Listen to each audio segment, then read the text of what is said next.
Guys, welcome back to my YouTube channel. We have question 3.2 there. Says the following details apply to a bucket elevator used to transmit coal. So we've given this center distance between the head and the tail is 90 meter, bucket spacing 794 millimeter, chain speed is 80 rests per minute, mass transported in an effective shaft time is 7.5 hour. All right, whereby it's 100 and also we've given the in hour with the mass that are transmitted in 7.5 hour. It's 1,300 tons. Discharge of the coal after top dead center take place is at the angle. The efficiency of a drive is 76. Says calculate the following. 3.2.1 the diameter of the pool. The diameter of the pool. Alright, we want the diameter of the pool. Okay. We know we cannot calculate the diameter directly. We're supposed to calculate the radius first. How can we get the diameter? We'll use this formula. Okay, we have there 3.2.1. We'll use this formula of the velocity. We know that velocity is equal to, we know this formula, gravity multiplied by cos our angle there multiplied by the radius. The aim is to get the radius because we know that the diameter is equals to 2 times radius. So if you can find the radius, then we'll be done. So let us make the radius the subject. You square both sides, you know maths. You'll have v squared. The square root and this will cancel. We'll have g cos theta multiplied by r. We want theta. You'll divide both sides by g cos theta. G cos theta. Then we'll have r is the subject of the formula. Therefore, r will be equals to v squared over g cos theta. We know this, but the diameter will simply equals to 2 times this. Remember, this is a radius, but for the diameter we'll have v squared over g multiplied by cos theta multiplied by what? By 2. Now we'll have a diameter. We'll multiply this by 2. Remember, this is our radius. This thing represents what? The radius. We know the radius is equal to this, so this is simply just the radius multiplied by 2. Then we'll have what? A diameter. So that is how we can have our diameter now. Let's check. Therefore, the diameter, the velocity. Do we have the velocity? Alright, we are given the velocity. Where can we get the velocity? We've given here the speed is that. We've given the speed there. We must divide that.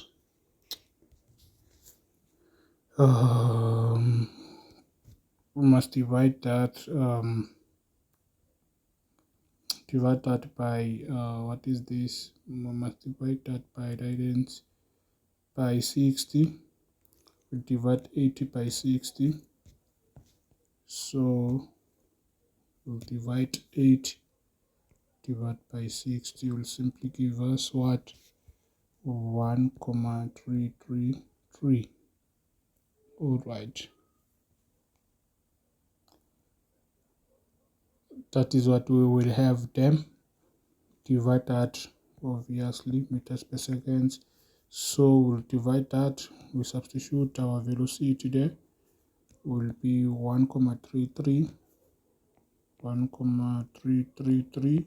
We square this. Divide by gravity is 9,8 watt multiplied by cos. What is our angle?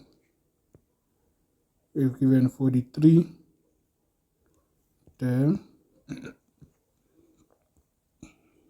multiply by 43. All right, so all of these, multiply this by what? By 2, so that will give us diameter. Therefore this will simply equals to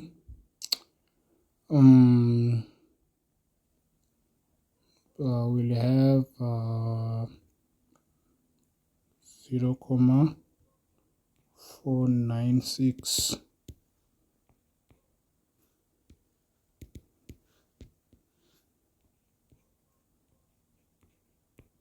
meter. But if you want this in millimeter, multiply by 1000, this will be 496 millimeter. That is your diameter.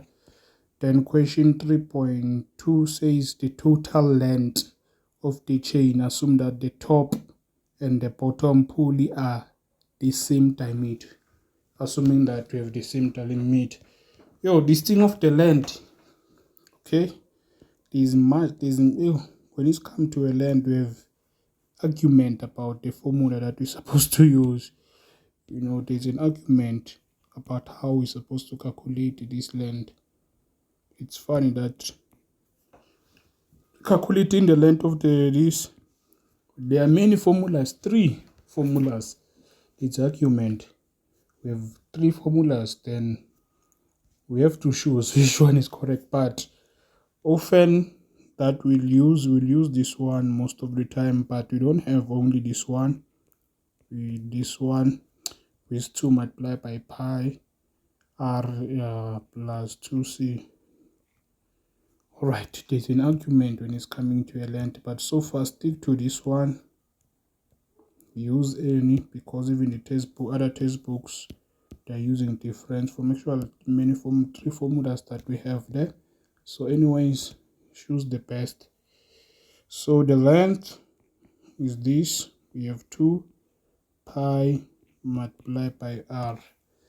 The radius is the 1. Okay, since the radius, we have the diameter, we divide this by 2, we'll have the radius. There will be 248. If we divide that, but divide by 1000 will be 0,248 plus 2. What is c there? We've seen that, which is 90 here. From our data, we've given this to be 90, the center distance there. So we have that. So therefore the length, punching this, will simply obtain what is the guy length. We have 1,81,558 meter, but you can just say length is equals to 1, round it to the whole decimal place, 182 meter.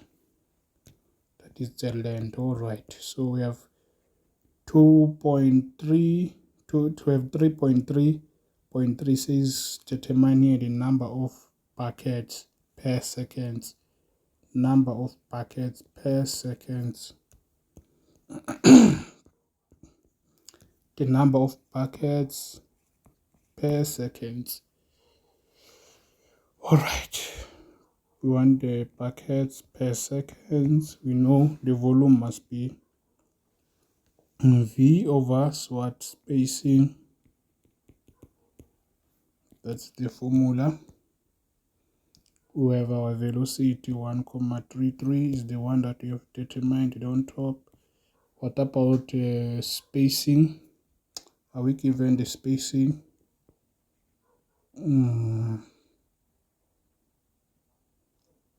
Bucket spacing, here it is 794, which is the same as 0.794. Therefore buckets per second, punching this will obtain that to be 1,679, right, those packets per second. But if you want, you can round it to the whole decimal digit. If you want, you can say this is 1 point, if you want 7, or whole decimal place would be 2 if you round it to the 1 decimal place. But nevertheless, this is what we have there.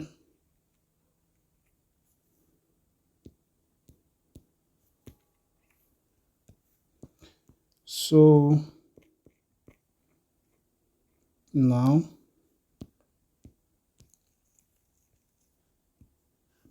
3.2.4 is the mass conveyed by each packet, the mass. All right, the mass conveyed by each packet. We want the mass. All right, let's check what are we given here. We've given the mass effective, that means per hour we've given 7.5 hours. This is the mass that is transmitted there, 1,300 tons. So we want the mass using this information. Using this information, we want the mass. All right, how can we go about that? All right, you want the mass. If given the mass there, it's 1,300. Remember, ton is the same. This is ton. It's ton is the same times 10 to the power of 3. That is what is ton. But we know this must be mass per second. Must be mass per second. Obvious, mass per second. So mass per second, we know that in one hour we have 60 seconds. We have 60 minutes. In 1 hour we also have 360 seconds. 3,600 seconds in 1 hour. So we have given 7.5 hours. So we want to convert that to be in seconds. We'll have 7.5 hours multiply. You want it to become in seconds. You multiply by 3,600. All right. So mass per second, we'll have that our mass there. Want the mass per second, isn't it? Will be 28. Before the 8, what they're trying to say?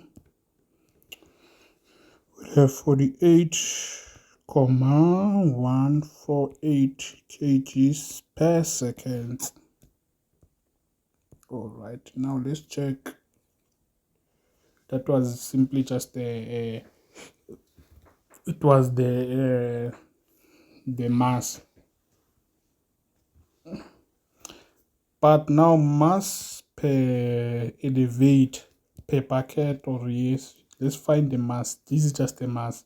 What about the mass per packet?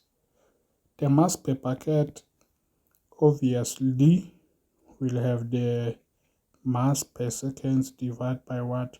By the packet per second. Okay. Because, right, that is what we'll have, as you can see. So because these guys, meters per second is the same as this one, the top the same as meters per second. So we have packets per second. Mathematical, we have the same as packet per second. If you multiply this, is the same as mass per second. Multiply will change when you divide with s per second. S and s will cancel. We're left with mass per packet. So that is why we're using this formula. So we'll have to have what? The mass per second and mass per packet per second. So the seconds will cancel. So the mass per second is the one that's 48,148 divided by packet per second. Yes, packet per second 1,679. 1,679. Therefore, mass per packet will be what? Be 28,6 677 kg per packet. All right, per packet. So we have now 3.2.5 says the driving motor power. We want the motor power, the driving motor power. Driving motor power.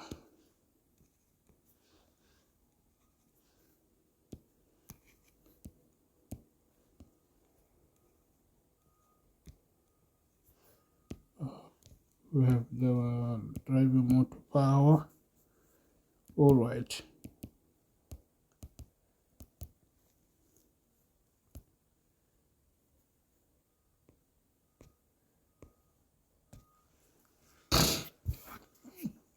Driving motor power.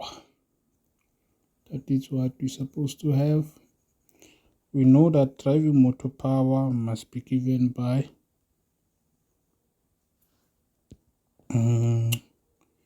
P there, the power due to gravity divided by efficiency.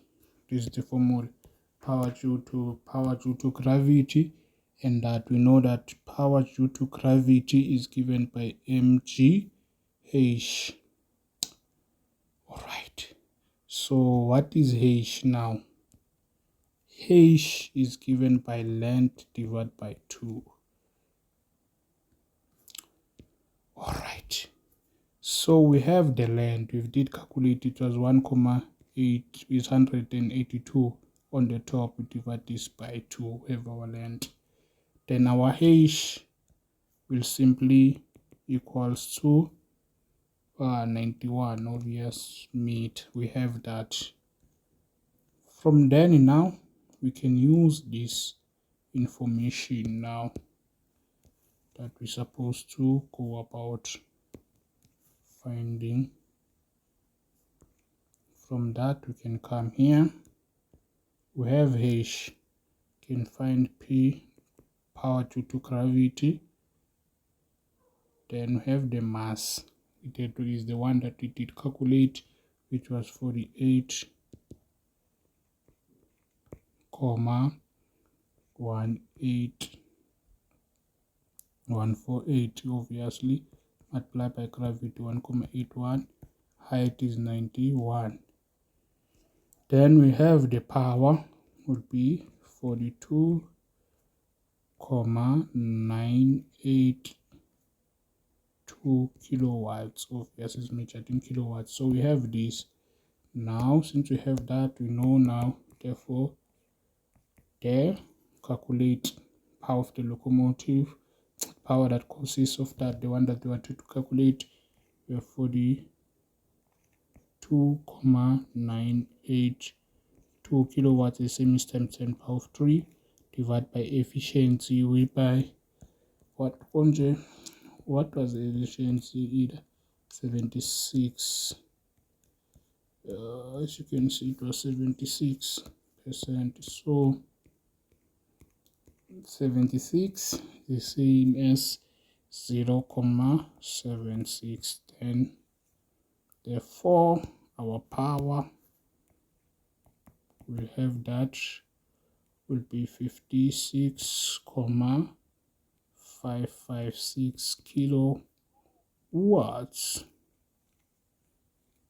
So this is what we have. So guys, thank you for watching. May you kindly subscribe to my YouTube channel, become the part of the family, and click the notification bell so that you'll be notified whenever I post a new video. All the best.